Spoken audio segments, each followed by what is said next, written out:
Hey everybody, welcome back to my channel. I'm Grog Q, also known as Grey Quintillion.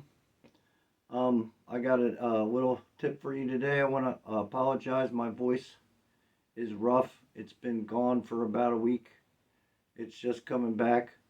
If you go to my community section, I'm going to have a little explanation of what's been going on. But I'm ready to get back to it, and hopefully it doesn't crack too much.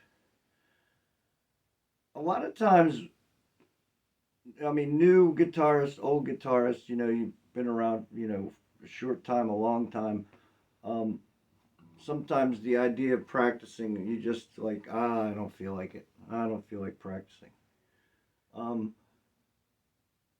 and I want to say, of course, that practicing is important. But I also think sometimes when you don't feel like it, picking up the guitar and having something that you can do, while it's still kind of like practicing, it's something you can, watch TV or listen to music or do whatever while you're doing it. So I'm going to give you 5 things I think that you can do when you don't feel like practicing.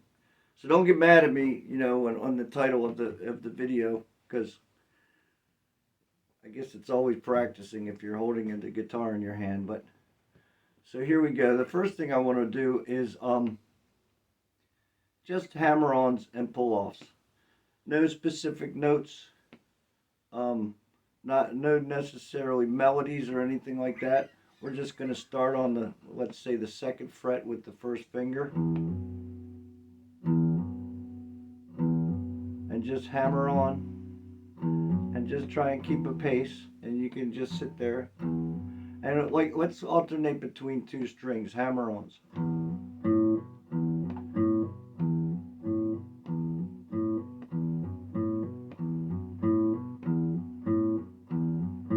And then you can, if you're sitting there, you can switch fingers.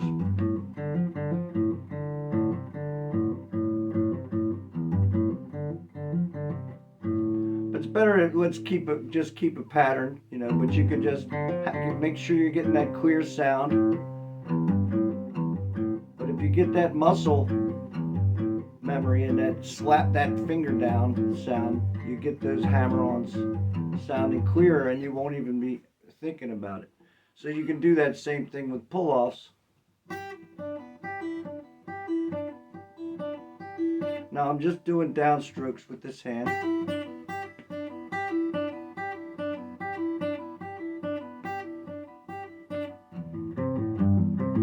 You can use your middle finger, your 1st finger. And if you want, if there's people in the room and you want to be quiet, you can just muffle, palm mute.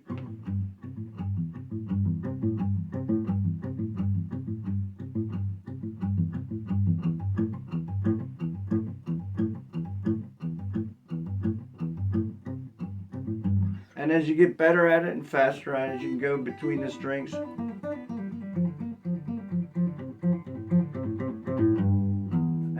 And here's the last one. This is the one when you've gotten bored of doing that same thing, you can do the hammer-on and the pull-off together. So you go to hammer-on and then pull-off, but you're going to do it in a row. And try and do it at one pace, and then speed up.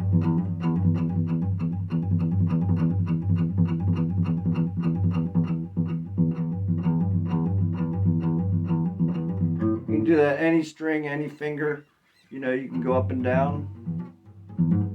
Well, what you want to do is you just want to get your fingers used to doing those hammer-ons and pull-offs. Okay, so that's the first thing. The other one was, you're sitting back, you're watching TV, but you pick up your guitar, and you can practice your chords without even playing them. Just practice getting your hands down. So the chords you already know, not learning new chords. The chords you know. So let's say a D, a C, a G. And you're just going to try and get as quickly between those chords, and you're going to try not to look at your hands. Okay? If you're still doing this, then you don't really know the chord yet. Pick the chords that you know for this exercise. Well, like I said, it's an exercise, but it's a, you know, a sort of a casual exercise. So you want to, so if all you know is the D and the C, then, or the D and the G, and try and get all the fingers down at the same time. I'm doing an A, D, C, G, and it doesn't even have to be any kind of key. You do your E, E minor, but just practice your chords like that. You don't even need to strum them. Okay, so that was the second one. The third one is alternate picking.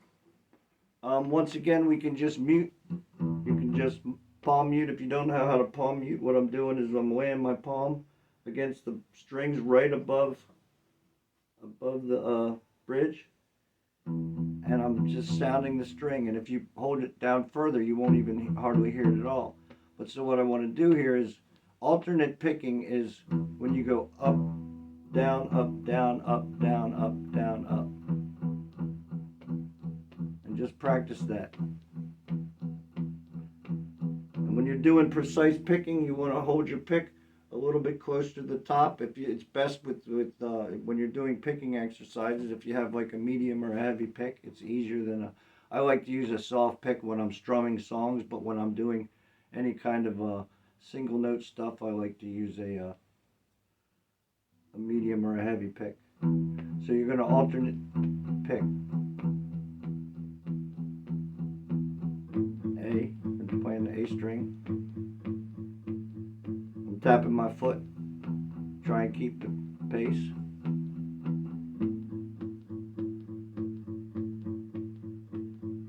Do it on every string.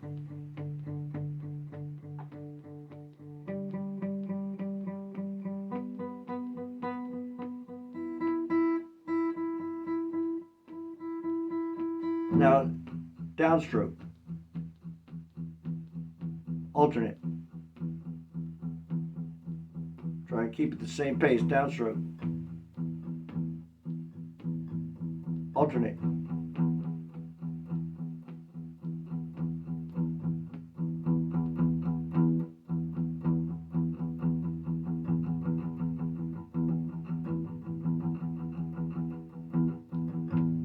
You can do that on all the strings, and then as you get better at that, you can just alternate between the strings. So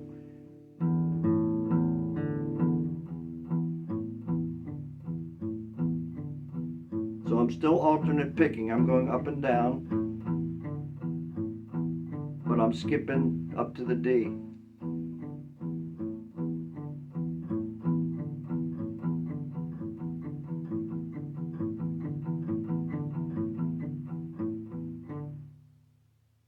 Okay, so just sit there, and as you do that, you're gonna find you're gonna get faster because your hand's gonna know. You're not gonna have to think about it, and so it's in these kind of situations when you're just repetitively doing something over and over again that your muscles start to remember it. You know what I mean? Okay, so then I got one more.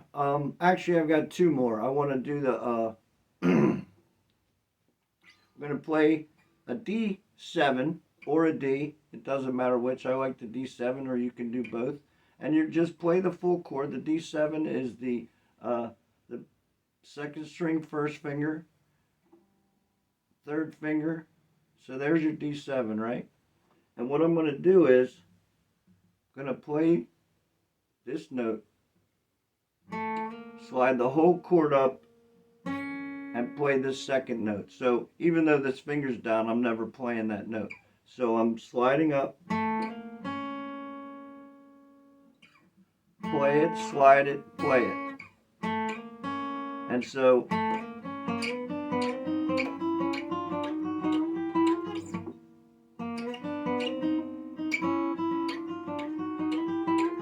and then slide it back down.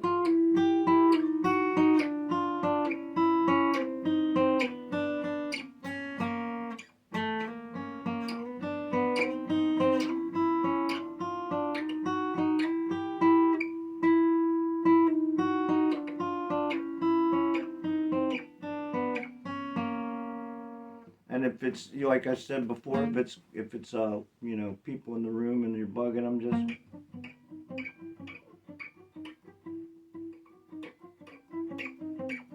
and then you can also do that with the D with the same 2 strings. So I'm playing the 3rd string and the 2nd string.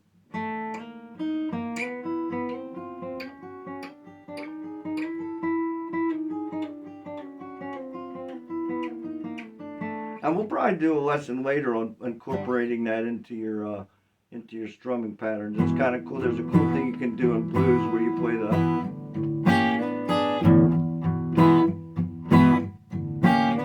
but I'll save that for the blues a blues video.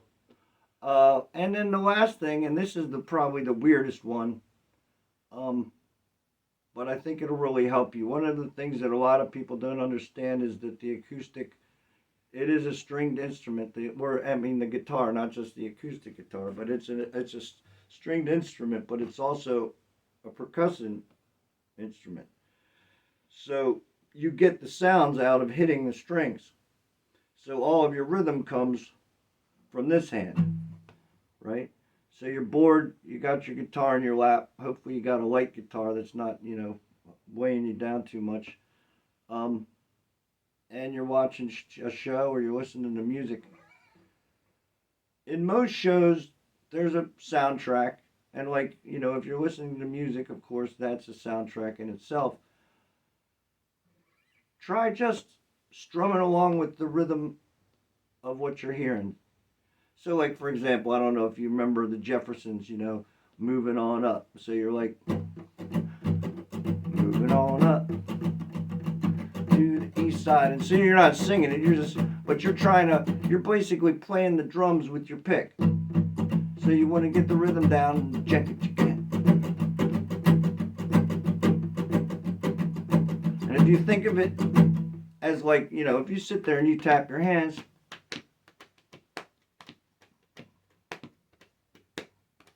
right, you can do that. So you can just do that with this hand.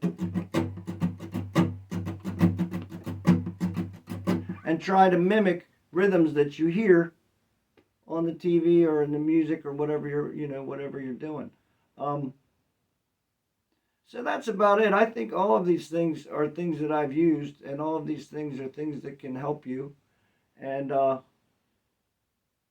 hopefully they help. Actually, you know what would be cool is if in the comments, you guys, you know, the guitarists out there, you could leave me some of the things you like to do when you're not, you know, when you feel like you're not really practicing, but you just want to mess around. And I'll try to read them all and try to comment on them all, and I hope you do that. Thanks for hanging around. You know the rules. You know the rules. You gotta, you know, hit the like button. I like it when you comment. I guess if people who have commented realize that most of the time I respond to do the comments. Every once in a while I might miss one. It might get buried in there, but I try to respond to them all. And then you can share it with people. You can leave me a tip if you want. And then, you know, the most important thing, if you see me before, is that notification bell that'll remind you when I drop a video so you don't have to come find it. Anyway, I'd like to thank you for being around, and I'll see you next time. Check out my community page. I'm going to have some updates on what's coming. Take it easy.